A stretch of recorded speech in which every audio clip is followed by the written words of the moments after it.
Hi Shawn, first of all, could you shortly introduce yourself to our viewers? Yeah, I'm Shawn Frison. I'm Senior Designer at Jaeger Development on Spec Ops The Line. Okay. Yeah, Spec Ops The Line was being announced in 2009.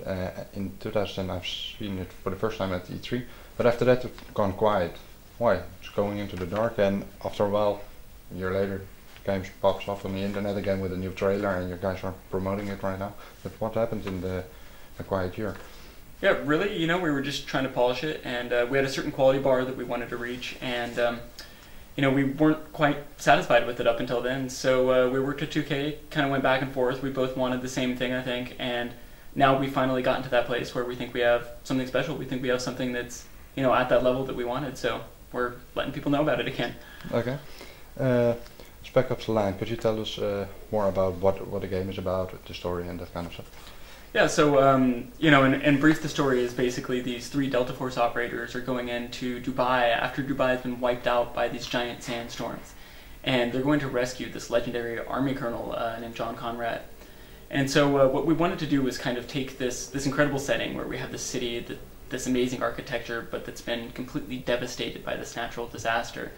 And then take these guys who are, very professional, very well-meaning soldiers, and put them in a situation where even though they try to do their best, things aren't going to quite work out, and it's going to really start causing problems for them psychologically, and you really see the consequences of their actions and the difficult decisions they have to make. And then take all that and then throw it in with some interesting sand gameplay, and that's Spec Ops The Line. Okay. These days are coming out a lot of shooters. Like the biggest one, Call of Duty Battlefield. What makes Spec Ops The Line unique compared to the other shooters? I mean, I think we definitely have some interesting gameplay differences with our sand gameplay, where you can do anything from kill enemies by causing a giant avalanche of sand to take them out, to even just a grenade that you throw will have a little bit of a different effect on sand. It'll kick up a huge sand cloud that'll stun and blind enemies. There's that side of it. But then on the other side, I think just the emotional tone of it is really, really different. I mean, instead of the sort of classic, gung-ho American military game, what we have instead is a game that I think takes a little bit more of a mature look at it, and it's more of a narrative focus, and really shows, I think, kind of the darker side of war and the terrible situations that soldiers have to go through. All right, and now you guys this time, if you chosen for Dubai as a setting, that's pretty unique because it's the first time in the game I remember. But why do you guys choose for Dubai? Where does that inspiration come from? I mean, a big part of it was the architecture. I mean, it's just an incredibly beautiful city, and it's a really unique city. But you guys are destroying it. Yeah, and that's actually something that was kind of important for us. Actually, was we take this city that was incredibly beautiful and unique, and then we sort of corrupt it in a way. We make it like a little bit destroyed and devastated. And that's sort of what we're doing with our main characters as well, is we take these guys who are, really trying to do the right thing, and then we mess them up in the same way as the city. But beyond that, we like the fact that it lets us have some verticality in the gameplay. And we wanted to set it in one kind of iconic place. And Dubai has all these iconic buildings and very clear images of what the city is. But at the same time, it has a ton of variety. So, in our game, you might be out in the middle of the desert in one scene, and then, one mission later, you're in the middle of this preserved, completely opulent, unbelievably stunning, rich interior. So it let us have a lot of variety while keeping the same location. Okay, and I was playing the game a few minutes ago, and what I noticed was the game was pretty linear, straight to one point.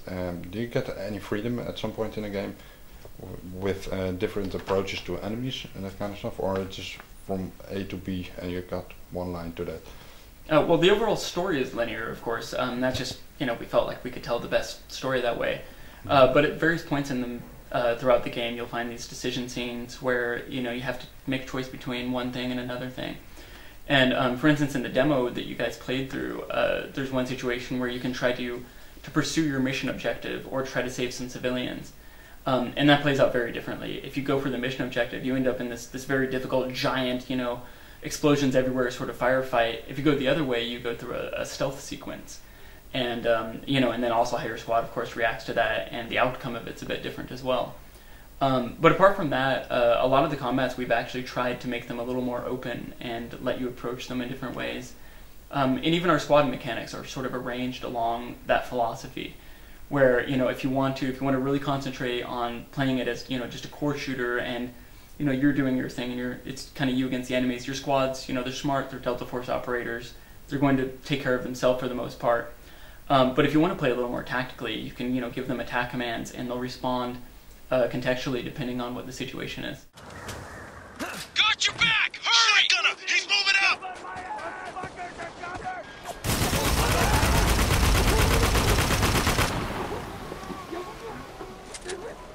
Okay.